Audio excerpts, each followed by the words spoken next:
Hi guys, and welcome back to my channel. We're in a new year, 2020. I have a brand new what's for dinner for you guys. So let's kick it off right away. First off, I have for you homemade lasagna. Now this is a pretty detailed look at how I make my lasagna, so if you want to see how I did it, just keep watching. Now let's dive right into what you're going to need to make this lasagna. I'm going to take some oil to fry up my ground beef. I'm also going to use some ground black pepper and some of the Kirkland organic no salt seasoning. I'm going to throw in some oregano, some minced garlic. The jar here is fine, guys. And I have some of this basil kind of paste. I also have some tomato paste. I highly recommend getting a tube, then you don't seem to waste as much. I'm going to use this onion, probably use the whole thing. I've got 3 jars of the Classico sweet basil marinara. I like to make sure I have enough sauce, guys. I find I always run out when I make lasagna, and there's nothing worse. So I'm also going to add some mild Italian sausage. You don't have to add this, I just like the flavor profile. And I'm going to use about half of this pound of meat. So I'd say I probably have about 2.5 pounds of ground beef and meat altogether. I'm going to use lasagna style cottage cheese. I've never used that one, but I saw it and I thought it was neat. It just turns out it's much thicker.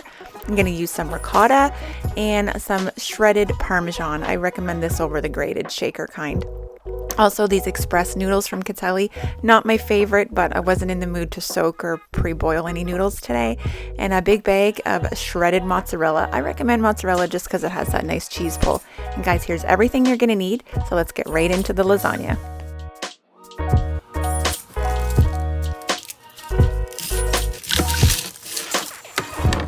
Now first off, I'm going to go ahead and chop up this onion. One thing I would say whenever you're making a sauce or a base or anything like that, it's a good idea to throw your vegetables in first before you throw anything else like your meat or anything. It just really helps all the flavors kind of pull out of everything. So here we go, chopping away.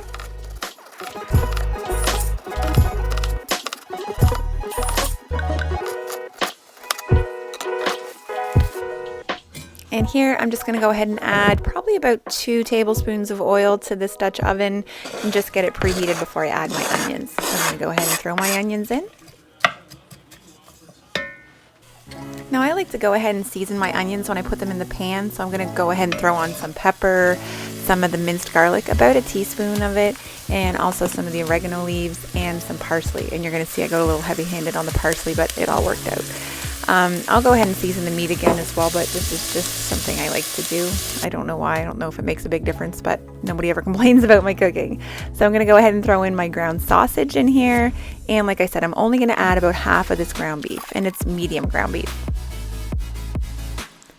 Now that I've got my meat in there and I'm combining everything with the onions, I'm going to go ahead and add some more garlic, just because I love garlic. And we're going to go ahead and mix that up. I have this wicked thing from Pampered Chef, stirs everything in really great. I'm going to add my more basil into there. I basically go in and re-add all of the seasonings I already added to my onions. I'm going to add a good chunk of tomato paste, probably about 2 tablespoons of it. And also some onion powder, and I believe I added some garlic powder in there. I may not have shown you guys. Unfortunately, guys, I don't have a recipe to link for you. This isn't a recipe. This is just out of my head. You guys are just coming along in my kitchen with me and cooking up some lasagna. So I'm going to go ahead and throw all of the jars of sauce in there. Really get it simmering on the stove. You can leave this as long or as little as you like. I also decided to add about a tablespoon of sugar. I always find a good sprinkle of sugar when you're making a tomato sauce because I like that little bit of sweetness to it. So here it is. It turned out really beautiful, really simple. And now I'm going to go ahead and make the cheese mixture that's going to go inside the lasagna. A lot of people like to do multiple layers of this. I just do one. So I'm going to go ahead and scoop in probably I'd say about half a cup, maybe 3/4 a cup of ricotta, a lot of pepper, and an egg without the shell, as you'll see. Because apparently I don't know how to do this. I'm going to go ahead and add about 2 tablespoons of the ricotta. I'm just guessing, guys. And a good handful of Parmesan. You're seeing what I'm doing. Just try to copy it.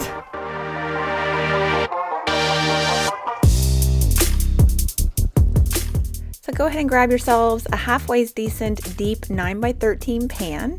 And just start layering. The first thing you want to do is put a little bit of sauce on the bottom so it doesn't stick.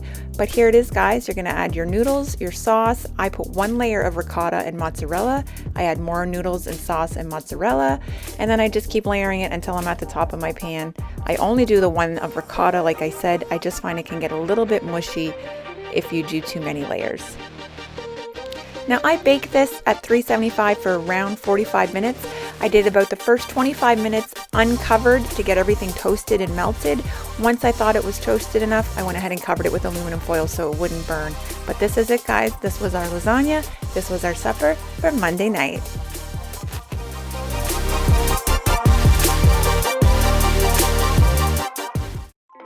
All right, now moving right on to New Year's Eve, we had a wild night, guys. Spring rolls, matzo sticks, and orange chicken.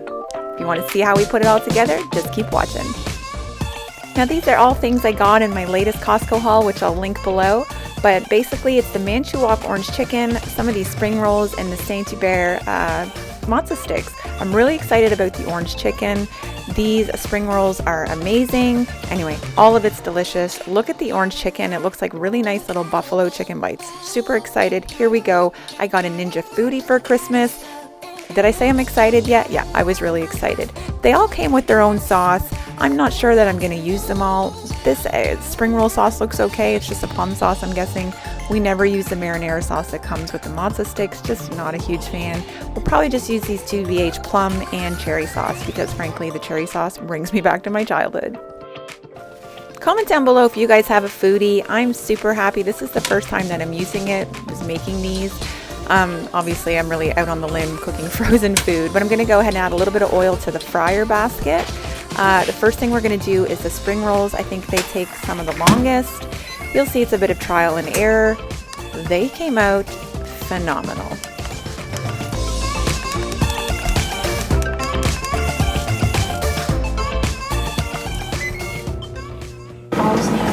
Okay. All right, see you in a good hour. Love you. These look pretty good, actually.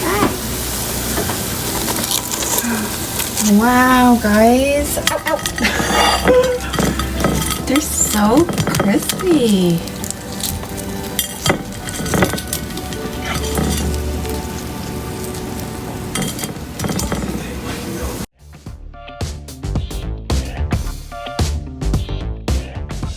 Now, regretting my decision to do the matzo sticks in the oven, I was like, no, they always turn out good in the oven. But now knowing how good my Foodie air fryer works, I really should have did them in the air fryer. I'm going to try it again next time. But I decided to go ahead and do the orange chicken in the air fryer. I wasn't sure about overcrowding the basket, if you guys know anything about that. But I had a little bit left and I said, you know what, I'm just going to dump it in. But everything I was reading, or even in the directions, it said halfway through, just lift the basket out and give it a shake. And guys, it worked out perfectly. I had no complaints.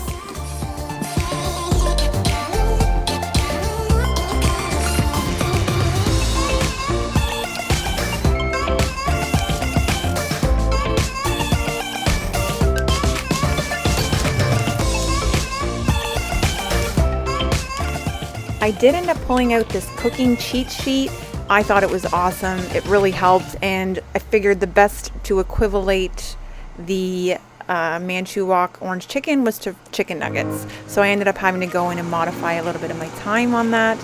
It worked out again. It worked out great. Super happy. So I'm going to go ahead and take the basket out here. You're going to see I'm going to give it a good shake. I take my oven mitts out. Too funny because my dog was right below me, and you're going to see I'm going to make a little bit of a mess, but this is why you have dogs, guys. Did I mention we're getting a new puppy in 9 days? Yeah. Stay tuned for that.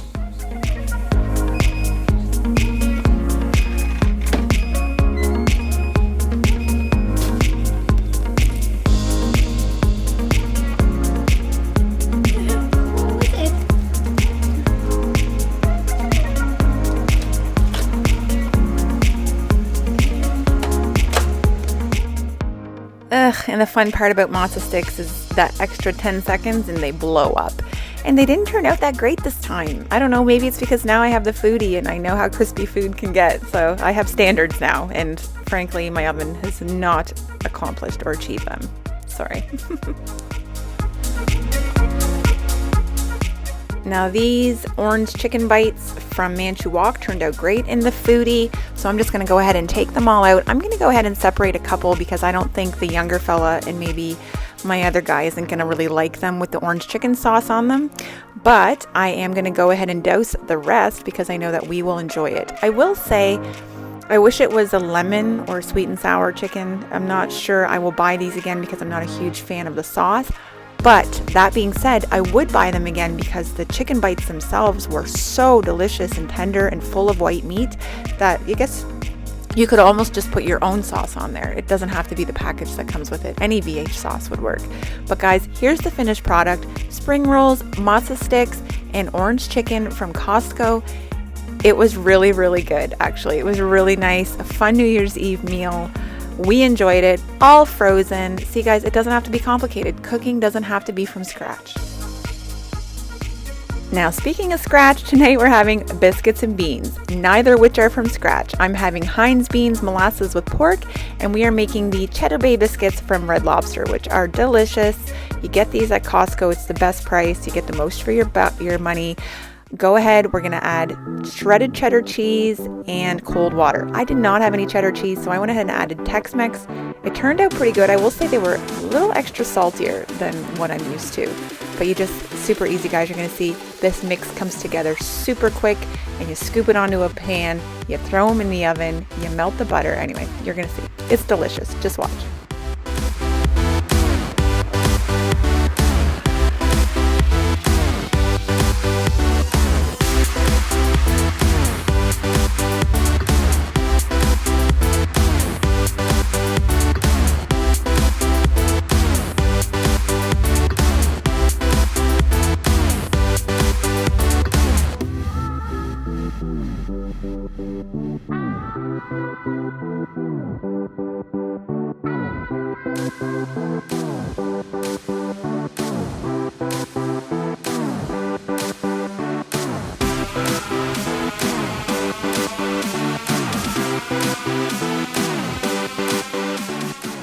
Now I'm going to go ahead and open a can of beans.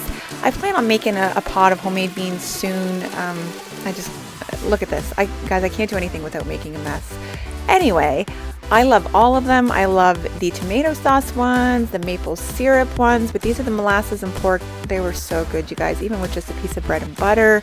But I kicked it up a notch with these biscuits. Here's the 4 packets you're gonna get in those Cheddar Bay biscuit box. You're gonna go ahead and break one off and melt it with, I believe it's a half a cup of butter. I just melted it in the microwave, add the seasoning packet, and when those biscuits come out of the oven, you're gonna drizzle it on top of all of them as soon as they come out. So they're really hot and they soak up all of that sauce. Delicious. I mean, this is kind of homemade, right? Like, I had to put it in the oven. I'm gonna take credit for this. I made homemade biscuits for supper. Look at me go.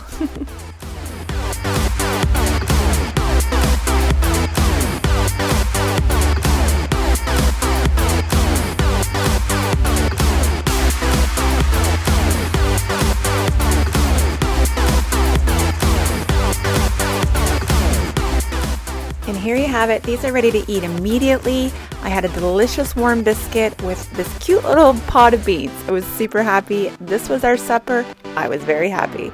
Moving on to the next night, boiled dinner, aka Jig's dinner.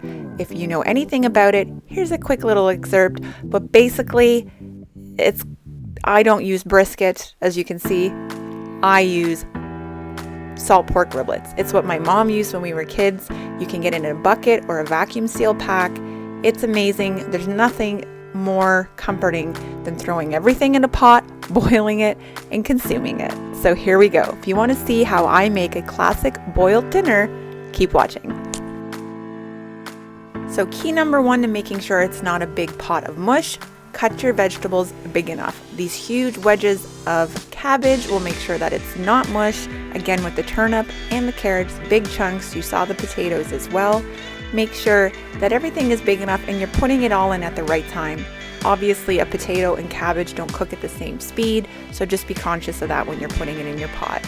Make sure it's a big enough pot because it is going to boil for hours. The meat is, you don't want it to boil over. It will make a disaster of your stove. You see this, all of that meat is in there. I believe there's 9 pieces of meat in there, and it's not even half full, and you need it to be that way because you're going to top it up. This is what the bag looks like. It says cured pork riblets. You can get it in a bucket. I will say from personal experience, or my mother's personal experience, is that sometimes you will open the bucket and the meat will be rotted.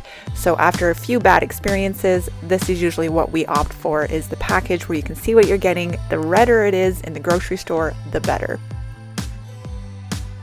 Also, we don't follow the directions on the back. My mom has always cooked it mega salty. It's how we like it, so we don't do a lot of rinsing overnight or anything like that. We go ahead and boil it for 30 minutes, give it a good rinse under the water, then you throw it back in for anywhere from 2 to 3 hours, boil it again, and I promise you it's going to be amazing.